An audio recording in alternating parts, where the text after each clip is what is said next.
Hey everyone, and we're back with the second part of the Hearthstone card previews for Kobolds and Catacombs. It's a little earlier than I'd originally anticipated doing, but there's just so many cards coming out so fast at this point that it would get a little overwhelming to wait as long as I did like the last time. So just like the first video, there will be timestamps in the description that you can go click on to see exactly where I am with each card, and let's go ahead and take a look at our first one, which is Arcane Artificer. It's a 1-mana 1/2 that whenever you cast a spell, you gain armor equal to its cost. It's an elemental, which works extremely well with a card we will be looking at in a little while. And yeah, it's also an elemental mage card, so it works really well with the mage elemental type using the Death Knight. In fact, the picture actually features him holding the object I'm mentioning as a later spell, the Ruby Spellstone, so we'll get to that in the future. But the Arcane Artificer is a honestly kind of great card. It gives you significantly more early game survival as mage without having to rely on freeze and ice block so much, which,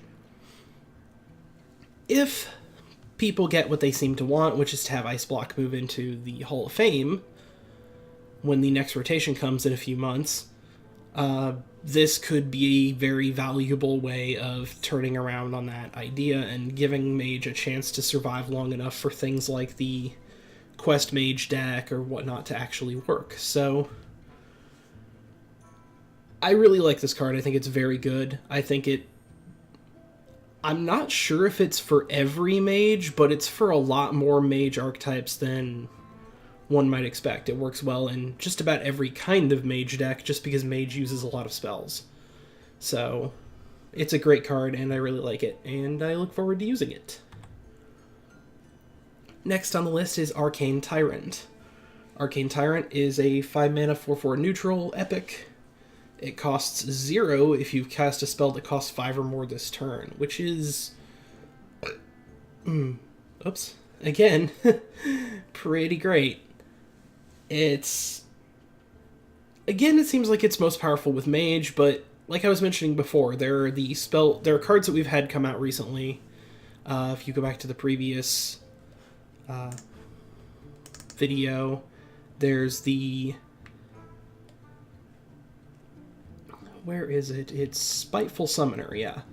There's cards like Spiteful Summoner, which, chooses a card from your deck that has... and summons a minion based on the mana cost of that card, or the spell. So having high-cost spells in your deck can be pretty useful. Druid would probably get a decent amount of use out of this as well, especially when Jade rotates out, because they'll still have access to those high-cost spells like Ultimate Infestation, but they won't have as much in the way of, the Jade cards to constantly produce more minions for it. So this could be a nice filler for the idea of losing Jades. So we'll have to see how that plays out, but I really like this card. I think the cost to 0 if you cast a spell that costs 5 or more this turn is, I think, more universally useful than the Happy Ghoul, which is the comparative card that costs 0 if your hero was healed this turn, which mostly sees use, honestly, in Warlock decks I've seen. I've seen priests use it occasionally, but I haven't really seen anyone else do it, which is kind of sad, I guess. But either way, I like this card. I think it'll get a decent amount of use. The fact that it's epic means it probably won't be seen quite as often, but I don't know for sure. Number 3 is the Fluffy Genie, or Benevolent Djinn is the actual name for it. This looks very similar to the Barkeep. Let me look that up real quick.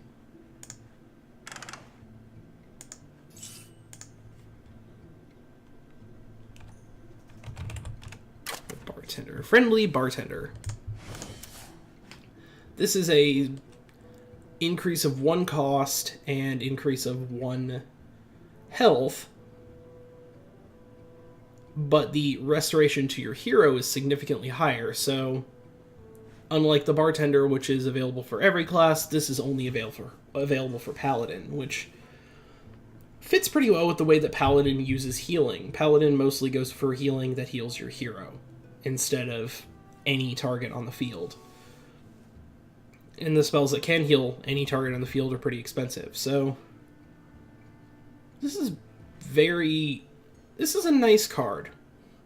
It's also an elemental, which serves as a slight potential nerf to Elemental Paladin, which had a pretty decent percentage chance of pulling out, like, Ragnaros the Lightlord. But that part won't be too relevant after a few months when the rotation occurs, since Lightlord is rotating out at that point. Overall, I think this card will see some play. I don't see it seeing that much play. But it is common, so I mean, if Murlocs ever become less popular, we know where people will probably be looking for new tribes to use with Paladin. Next we have the Mage Secret Explosive Runes, which is fantastic. This card is a secret, rare, 3 mana, as expected. After your opponent plays a minion, deal 6 damage to it, and any excess to their hero. Which means, say they play something with 1 health, because they think maybe you've got Mirror Entity, or Frozen Clone. So they play something without a battle cry, but has like 3 health. Well, they just hurt themselves, in terms of direct damage, and destroyed their minion. Now, it's possible to play around this with Death Rattle, with large minions, but it adds another... Alongside Frozen Clone, it adds another way for Mirror Entity to be usable, and to be, like, not as easily played around, and this one in particular does a good job with that, just because of the idea that this deals a certain amount of damage to the minion, and anything that's over the amount of health the minion would take goes to the hero. So it's kind of a trample effect, if you've played Magic the Gathering. And I think it's a really nice way of kind of playing around with the idea of Mirror Entity, making it's a slight buff to that spell. And that secret hasn't been hugely popular, but it hasn't ever completely fallen out of favor. Since getting something on the field is always a nice turn of events. But yeah, it's nice. I like it. We'll see how it plays out. I think it's actually going to see a pretty good amount of use. The damage from it is actually quite high for a 3-mana card, so I do believe it's going to see a lot more use, and yeah.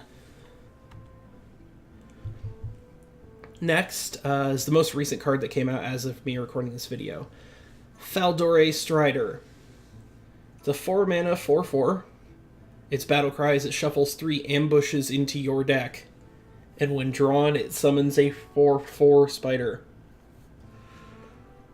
So, if you remember the card that would put ambushes into your deck and then summon spiders for the enemies from Naxxramas, I believe it was?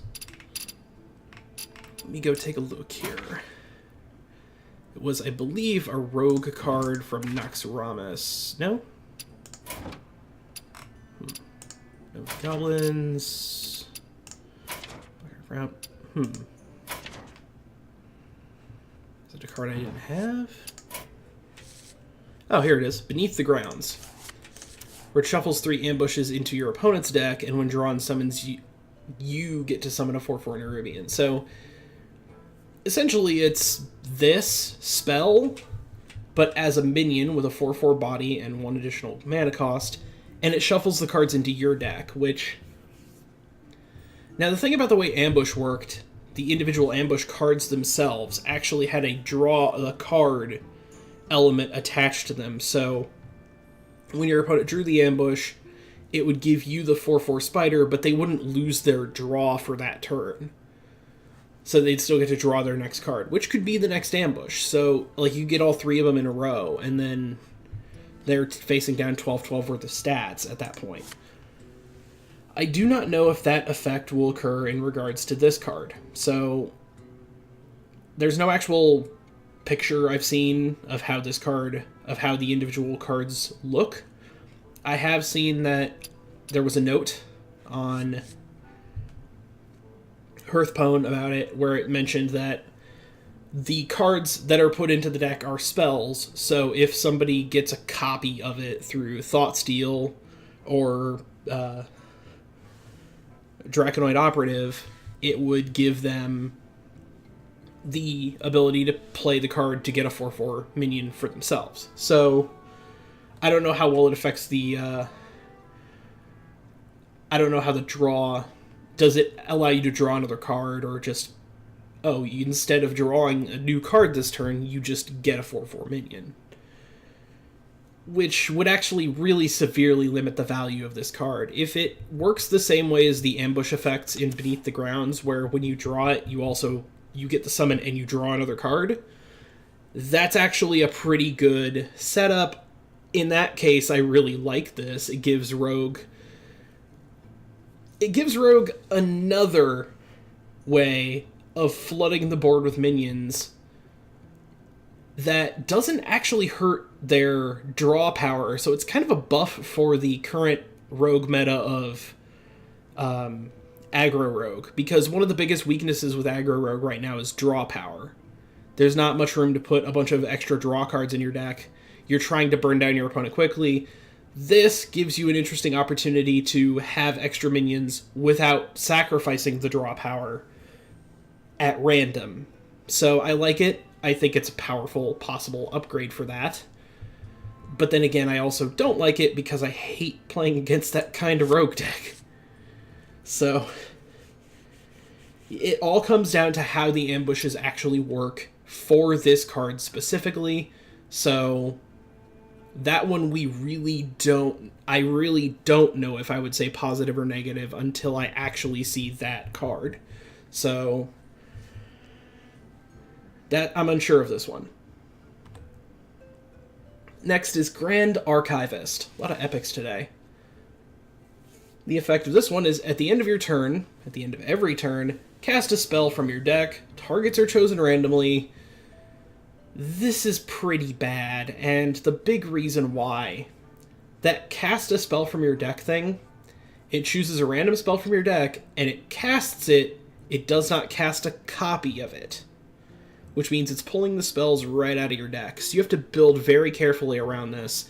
And for the mana cost, it's just not really gonna help you very much.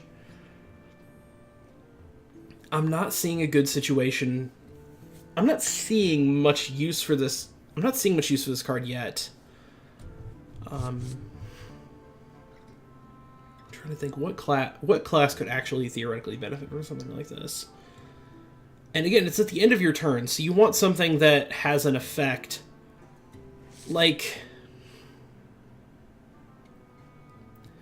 I'm trying to think of what class would really benefit from something like this, and I don't know, Hunter?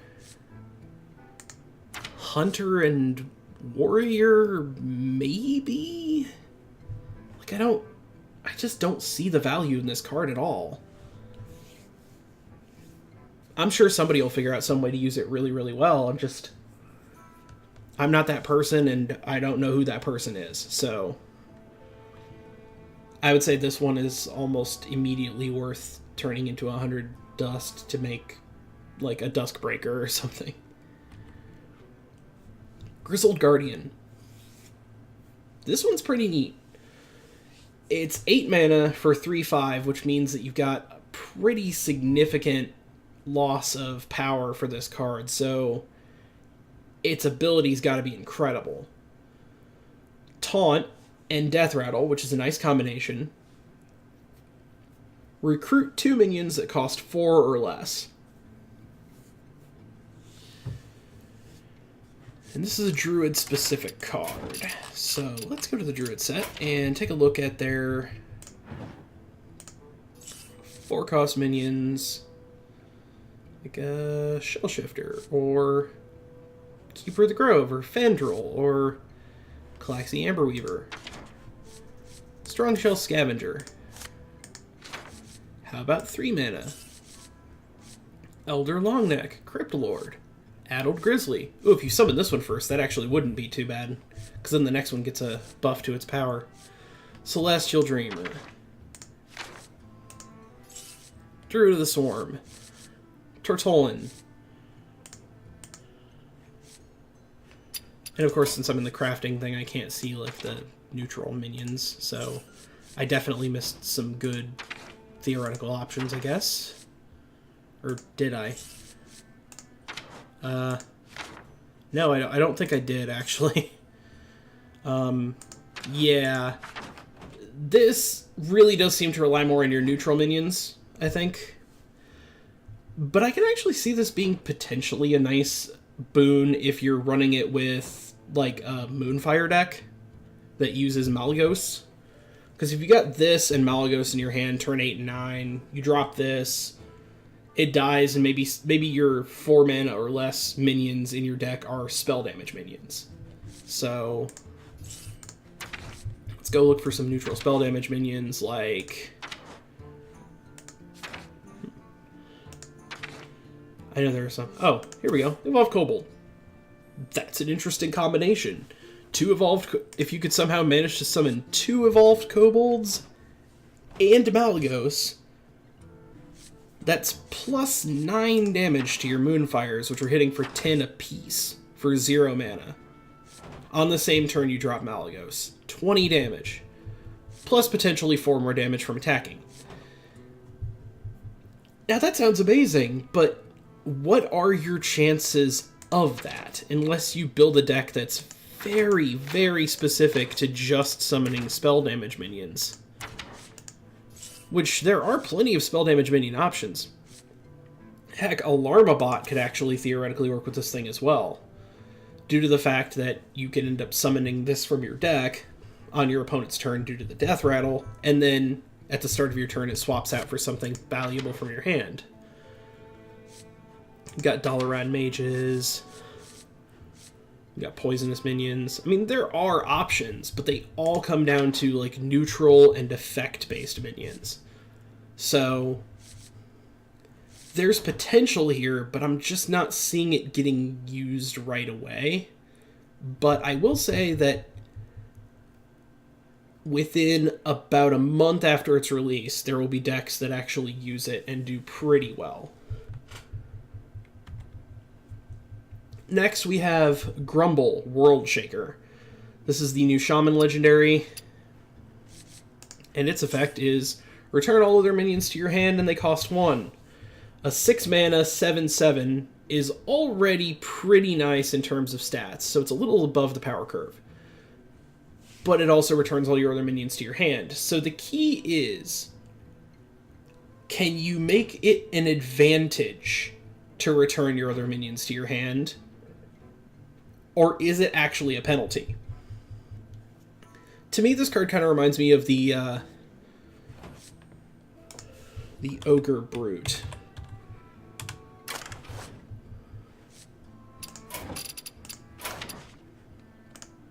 Right here. The Ogre Brute is 3 mana, 4/4, reasonably powerful, 50% chance to attack the wrong enemy. But in some circumstances, attacking the wrong enemy is exactly what you want to have happen. Like if you're attacking a taunt minion and you get lucky enough to hit your opponent in the face for victory, or to put them in a really bad situation for your hero power or spells to follow up on. So,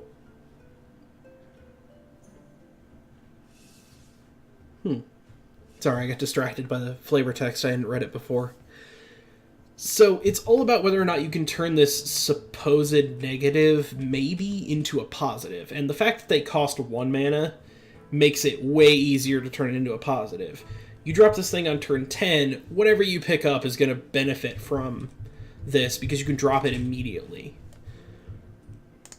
So I think it's a great card design. I actually do expect us to see some play, because it seems like they're kind of pushing some more late game options for Shaman so that Shaman can get away from just being all aggro all the time, like it is right now, which is important because, again, in a few months, when the rotation hits, Evolve is going away, and the only Evolve card is going to be the Death Knight.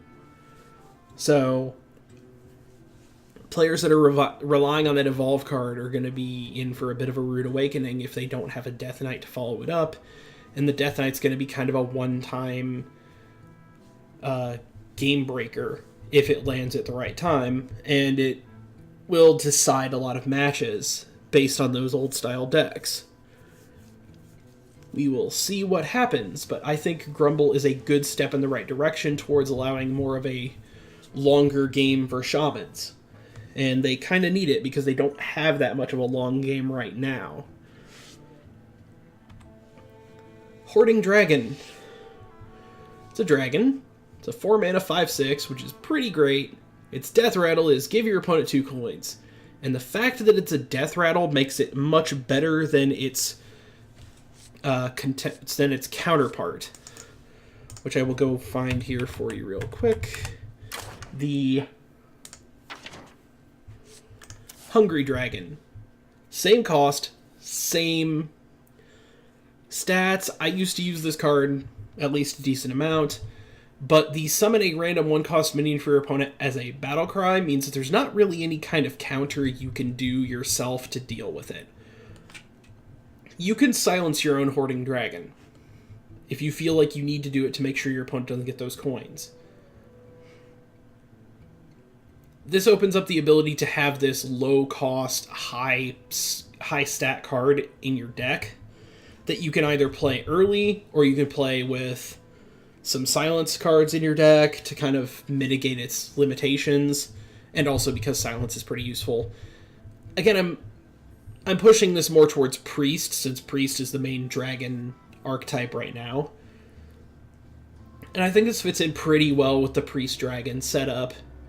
It just kind of pushes a little more towards silences, and considering that some of the cards are going to be rotating out, again, when the rotation hits, like when Netherspite Historian goes away, you're going to need to have the dragons in your deck that you want to use, and you're going to need cards to facilitate that. So I think this is actually a pretty good inclusion. We'll see how it plays out as usual, but I much prefer this to the Hungry Dragon, which is its comparative equal. So it's a clear and obvious card design improvement on the part of giving the player more power, and its downside is also a more of a known quantity. So if it does die and your opponent gets 2 coins, now they've got 2 coins worth of temporary mana acceleration, which can be game-changing. So it's one of those cards that I think is actually balanced far better and also has more consistency, because both sides can play with it more consistency. So I really like it, and I do actually think I will be playing it quite a bit, so we'll see. Then there's King Togwaggle. He is another neutral legendary. He's the king of the kobolds with his little lantern hat and his throne made of candles. He's an 8-mana 5/5. And his battle cry is he swaps decks with your opponent and gives them a ransom spell, which swaps the decks back. The ransom spell, or King's Ransom, costs 5 mana and just swaps the decks back. So the obvious issue here is, well, your opponent can just immediately swap the decks back. Kinda. See, they're going to draw a card from your deck when you use him. And if you can figure out a way to draw a card from your opponent's deck while he's on your side of the field, you can benefit from that as well. But it becomes a value judgment of choosing whether or not you want to swap back immediately, which for some decks will be an obvious yes, absolutely yes, give me back my Razakus Mage, or Razakus Mage, Razakus Priest. But for other decks, like, oh, I'm playing just a general tempo deck, and I just took your deck and, oh, cool, I drew a counter to cards that are in my deck. Maybe I'll hold on to this for just a little while and see how you work with the cards that are in my deck. Or maybe it's just like, I really want to play these cards in my hand. I'm willing to wait another turn to swap back because it's going to cost me 5 mana that I don't get to use that turn. So this is one of those really interesting cards that does something that really changes the metric of how you think about the game, similar to Archbishop in the last set. But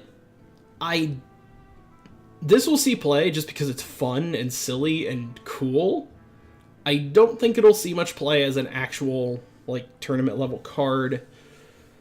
It doesn't look powerful enough, and the effect isn't really powerful enough to be as big of a deal, especially for its cost. So it'll be fun. I want it, and I want to play with it, but I don't expect it to be very good. Next we have Lone Champion. The battle cry, he's a 3 mana 2/4, and his battle cry is, if you control no other minions, gain Taunt and Divine Shield. This one, I don't really know how I feel about this one. I mean, it's not bad, it's pretty balanced. It just feels like the situational battle cry feels a little too vanilla for the cost. I don't know. He's not a bad card to just splash into a deck, generally speaking, because, like, you know, turn 3, if you've got nothing on the field and you drop this guy, he's a good slowdown tool. He's got that Annoyotron kind of thing going for him. He's a very situational version of an Annoyotron, or he's a slightly less situational version of the Tolver Stoneshaper. Kind of gives you that option in decks that are not elemental. So, I don't know, it's another 3 mana taunt competing with the other really nice 3 mana taunts we already have, like Stonehoof Defender and Tar Creeper. So I'm not sure how much play he's gonna get, but I just don't see him as much of a fill-in for any kind of holes that actually existed. I mean, he's got 2 attack. That's neat, but Tar Creeper has 3 when he's actually doing his job, so I'm just not seeing it as being all that worthwhile to have in your deck. Okay, so the Pearl Spellstones. Here's the Paladin Spellstone. Requires you to restore 3 health to upgrade. I think it actually requires you to restore the health, not just have 3 health worth of restoration go off. That seems to be how restore health effects work in this game. So we have the Summon 2/2 Spirit with Taunt. Now for 2 mana, a 2/2 Spirit with Taunt is actually pretty baseline. We already have one of those in the game. Let's see, where is he? He's actually a basic set card right here. Frostwolf Grunt. Everybody has him. So 2 mana, 2/2. Frostwolf Grunt is still usable in decks now. He may not be great, but he's still able to do the job that he's required to do. However, if you can manage to restore 3 health to upgrade it, instead it becomes 2 mana to summon a 4/4 minion with Taunt. And then the greater version is a 6/6 minion with Taunt. This one, I'm not really sold on it, but at the same time, I can totally see it being used. And what I mean by that is the base effect is good enough to be used. It's not balanced for current values, but it's still usable. But it's the restoring the health thing that's a fairly situational sort of ability. There's no hero power that does that for you. There's no... Like, you're not even guaranteed to be in a situation playing the game where it's like, okay, I've been just controlling my opponent's field and I've lost, like, no health. But I'm worried that they're going to turn it around, and I'd like to get it. It's like, oh, I've lost no health, but I can't get this minion onto the field because I can't restore any of my health. Or I've got to use my restore cards, like my Socialite or whatever comparable healer card you have, to heal my minions instead. And I guess technically that might work. It doesn't say restore 3 health to your hero, it just says restore 3 health. So it's possible that healing your minions also works for this. So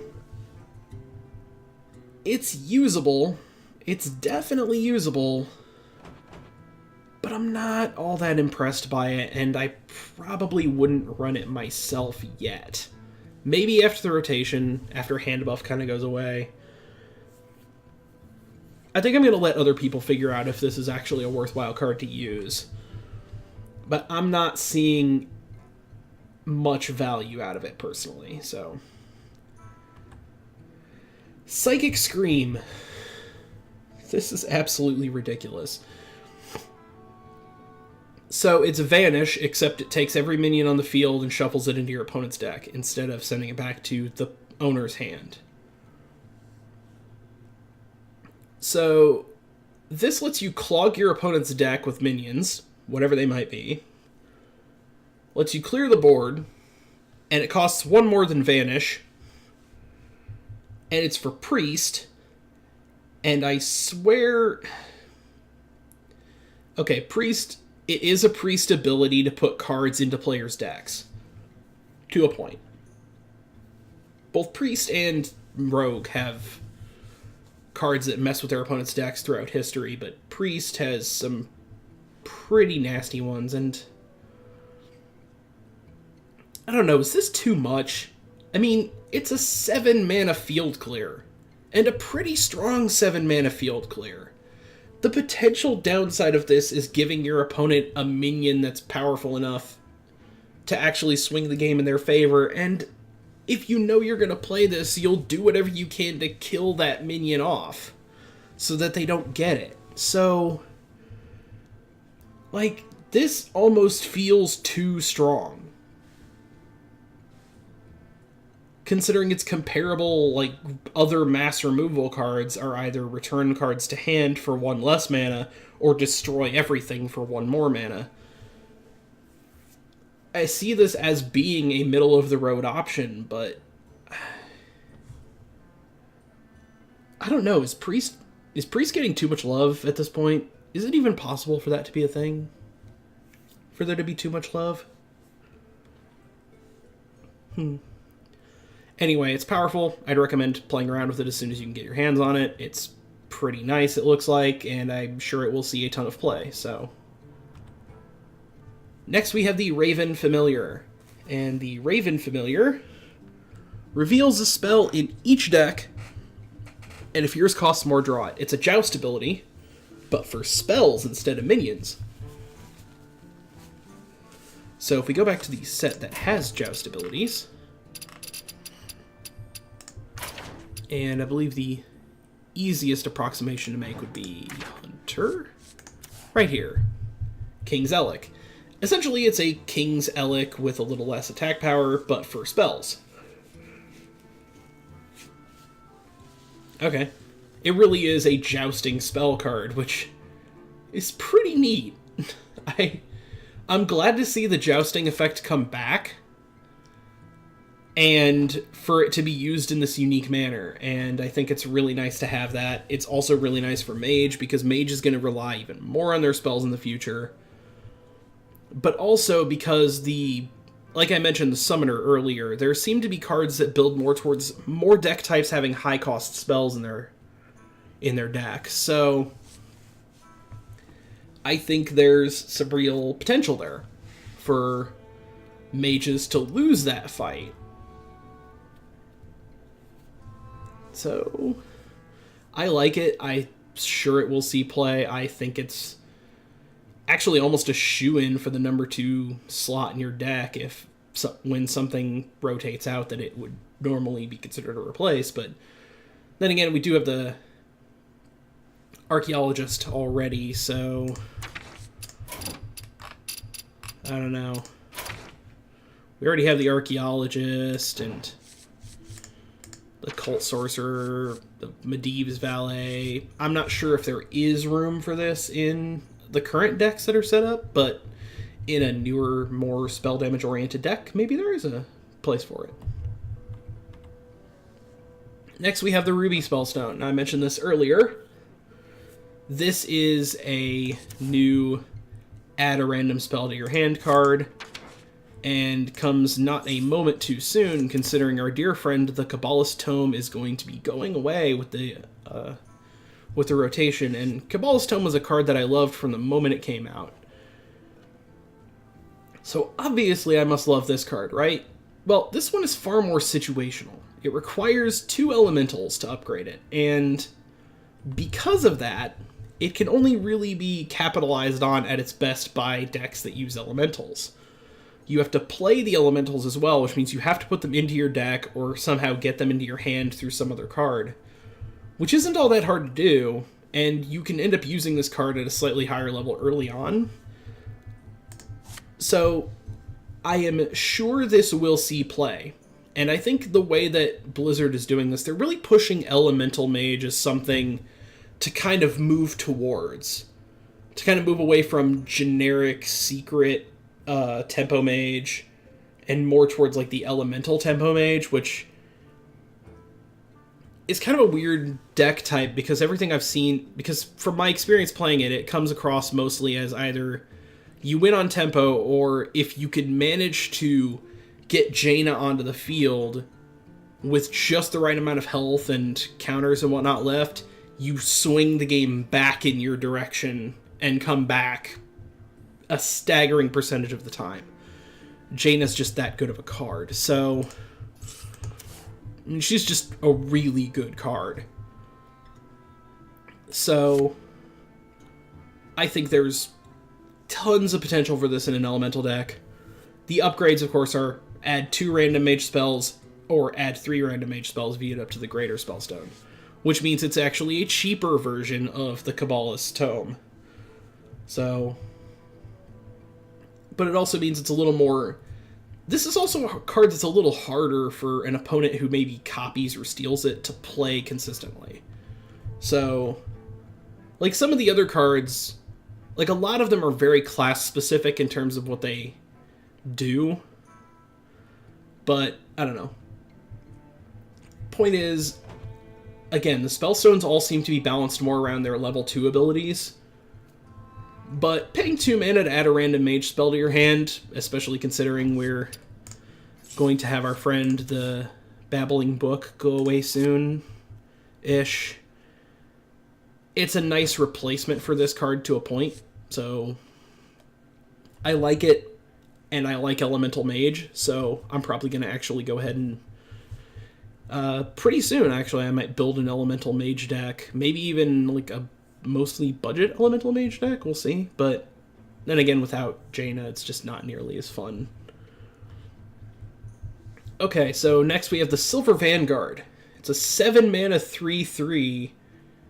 Wow, that's painful.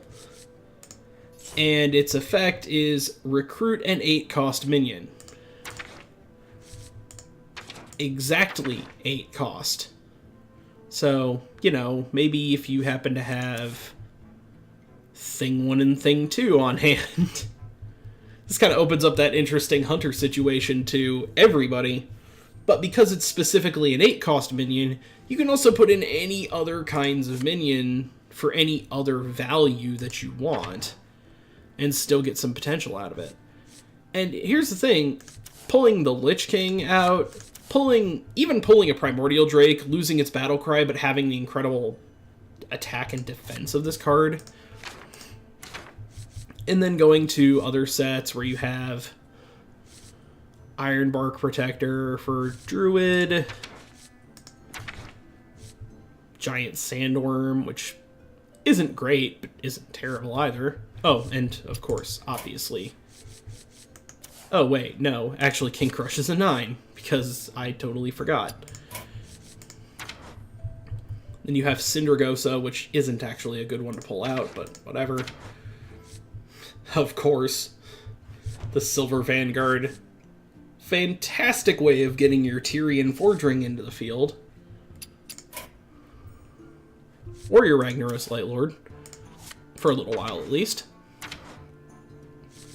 For Priest, not really anything for Priest to pull with this, which is nice. It's actually a powerful effect that Priest can't use all that well in comparison to the other classes, aside from like the neutral options like the Lich King, which is a great choice for it.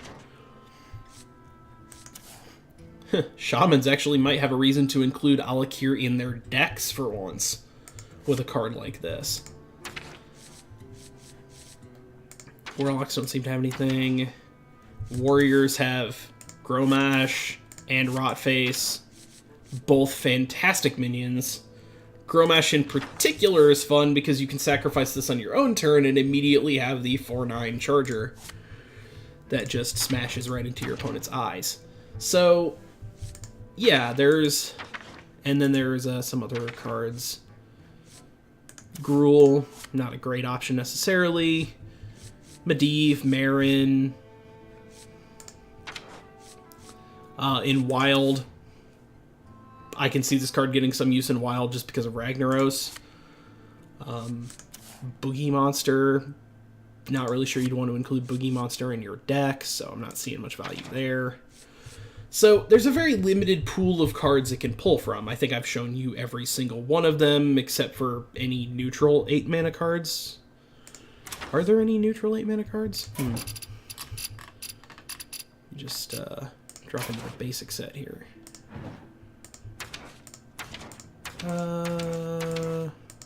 One. There was one, and it was Druid. Fun times. So, point is, it's usable. For very specific deck setups, it can be really powerful. This will be... I think this will be fairly class-specific, and it will be to get out a very particular minion. And I could almost see this being more useful in...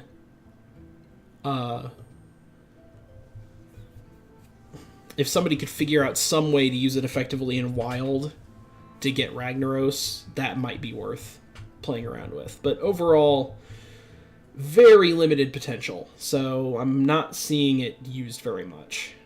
And I'm probably not going to use it much either, because I just don't... I don't feel like I need a 7-mana whose entire job is to summon the Lich King, so... Sonya Shadowdancer, the new rogue legendary. That's not a weapon. After a friendly minion dies, add a 1/1 copy of it to your hand. It costs 1. So, it's the Shadow... What's it? 5-mana... Shadowcaster effect, except instead of a battle cry that just copies a minion straight away, it has the nasty effect of that minion having to die. Now, alongside your cheat death thing, that was the new rogue secret, which opens up the possibility to actually get more than one copy of a minion, the main value of this is when you play it, to use that exact turn to trade your minions in to get extra copies of them. Then maybe throw out like 4 copies of that and then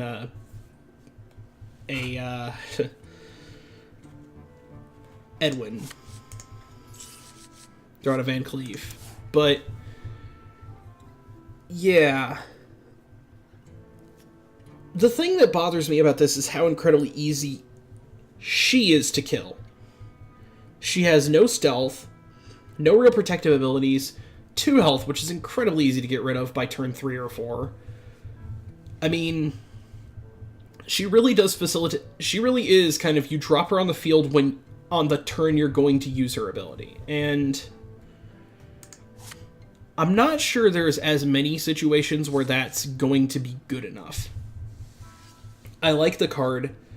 I want to play a deck using her, because I think for Miracle Rogue, there's definitely a way of using her well. But I'm not seeing as much value overall from her. So, I think she's just a little too fragile. So, then again, she costs 3, so maybe not. Maybe she's exactly as powerful as she should be. Temporus. Oh boy. 7 mana 6/6 dragon. Big risk, big reward. The battle cry, your opponent takes 2 turns. Then, if you survive, you get to take 2 turns. This... like... yeah, it's powerful. I would not be surprised to see Kazakus Priest using it. Because that priest can build up so much health and armor that actually chewing through them, even with 2 full turns, might be impossible for most classes. At which point, it is, if they have the right cards in hand, Mind Blast and Valen, it's practically a guaranteed victory. So, this will definitely see some play in the most annoying deck type in the world to play against. But Rizaka's Priest, again, is going away in a few months, because Raza is going away in a few months. So, this will be a fairly short-term thing to be concerned about in that respect, so it'll all come down to the idea of how people can think of new ways to use this incredible effect. And Priest, of all classes, is most likely to be able to survive this situation of your opponent taking 2 turns before you get to act. Priests can heal themselves, their minions, can build up a strong defense pretty easily, can even steal cards from your opponents to really capitalize on limitations.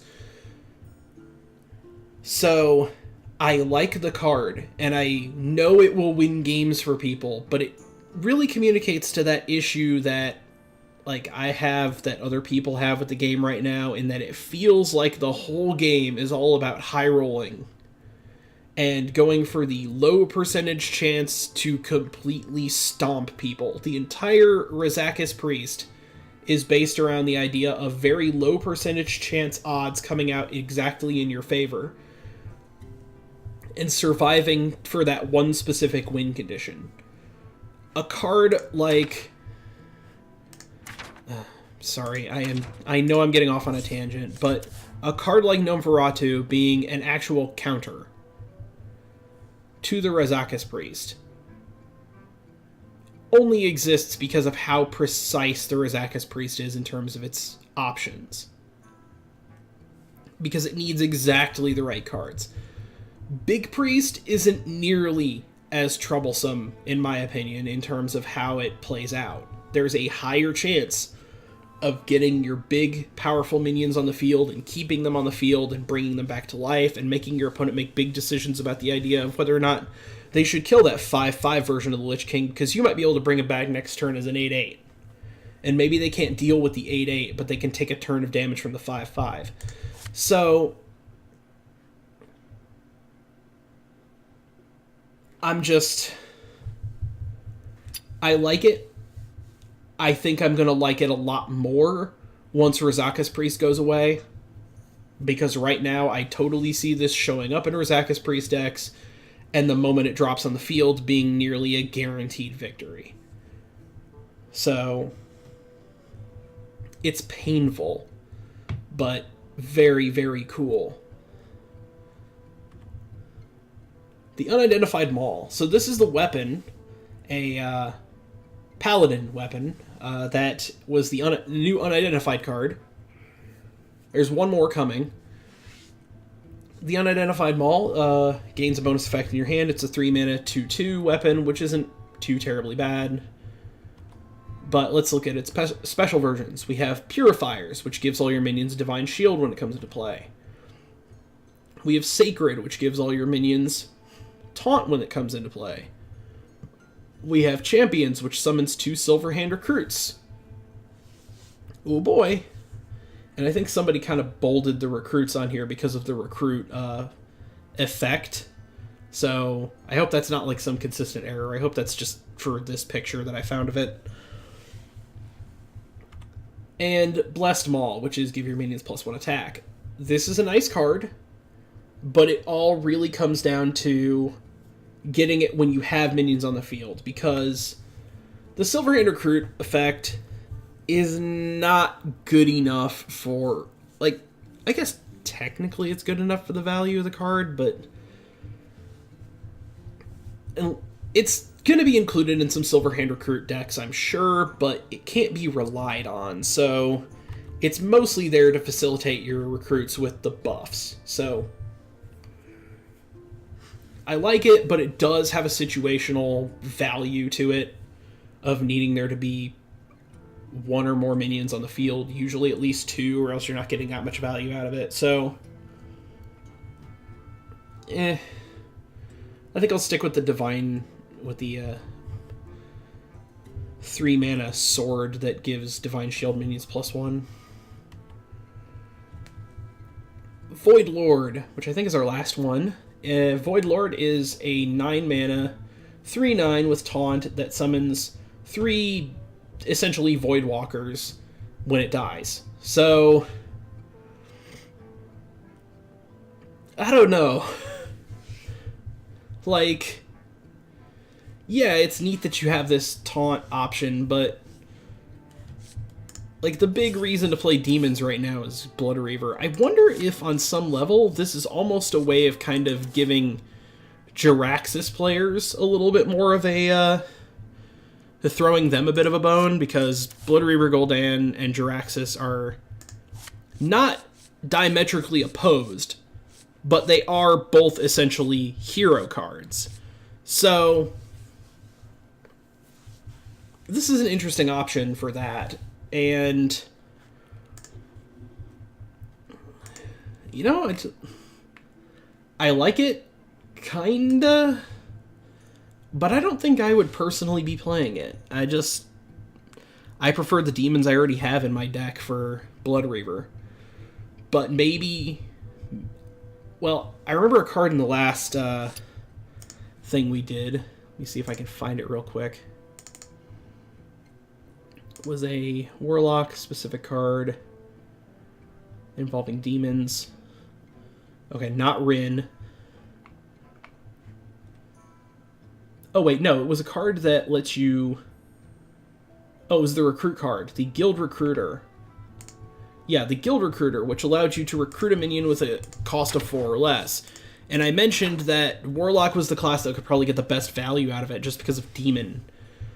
Because of the demons with the negative side effects. So, I don't know, maybe some of the other cards that facilitate using the riskier demon cards could work well with this, because it gives you a bit more of a wall against your opponent. So,